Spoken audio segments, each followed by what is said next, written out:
Here at Bradley International Airport, Mother's Day weekend travel is going as planned, but now travelers are greeted with real ID signs to let them know they need theirs, and if you don't have one yet, it shouldn't throw off your travel plans too much. On Tuesday, U.S. Secretary of Homeland Security Kristi Noem said if you don't have real ID or other forms of identification like a passport, you'll have to go through additional screening before you board your flight.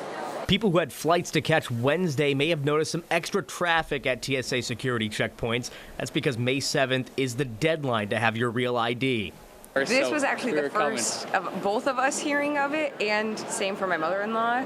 None of us had heard anything about the real ID up until this morning. Some folks were sent to the back of the line for not having their real ID. That gold star on the top of your license is the new golden ticket to make your way through security like usual. Vanessa and Evan Zach were heading to Florida and said their mom found out the hard way. We were on our way, we're running late to our flight, and my dad calls us and says, hey, the ID, like if you don't have a star, you can't get on the flight. So we both have it because we have a new ID. But my mom, she does not have a star. What they didn't know was Secretary of Homeland Security Kristi Noem announced Tuesday that airports will provide those without real ID or other accepted forms of identification a different way to get through the gate. Everyone's favorite words at the airport: additional screening. Folks will come through the line and will issue their ID and show it. If it's not compliant, they may be diverted to a different line, have an extra step, but people will be allowed to fly. Other frequent flyers decided to jump on the real ID train early on. Marjorie and Roger Shaw have had their real IDs for a while now. It's been in the news all over the place. We've had our real ID licenses since it was first available.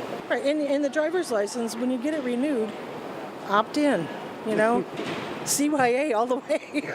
The Shaws say at this point, the May 7th deadline should be no surprise to travelers. There's a lot of people who never do, but then they decide to go somewhere. They could probably get caught, They shouldn't be surprised at this point, but you don't know where people get their news these days. As soon as we got our license, renewal, we did that. If you don't have real ID yet, you'll have to book an appointment at the DMV. But appointments are few and far between. Some Connecticut branches will have you waiting for a month to get your gold star. Just something to keep in mind before you make any air travel plans.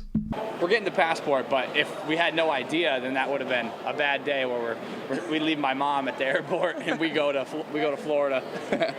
Here at Bradley International Airport, TSA has opened up a separate line for those without the right identification so they can go through that additional screening and keep lines running smooth. TSA officials are saying that you should give yourself an extra hour of time to get through security so that way you don't miss your flight. From Bradley International Airport, Glenn Kittle, Fox 61.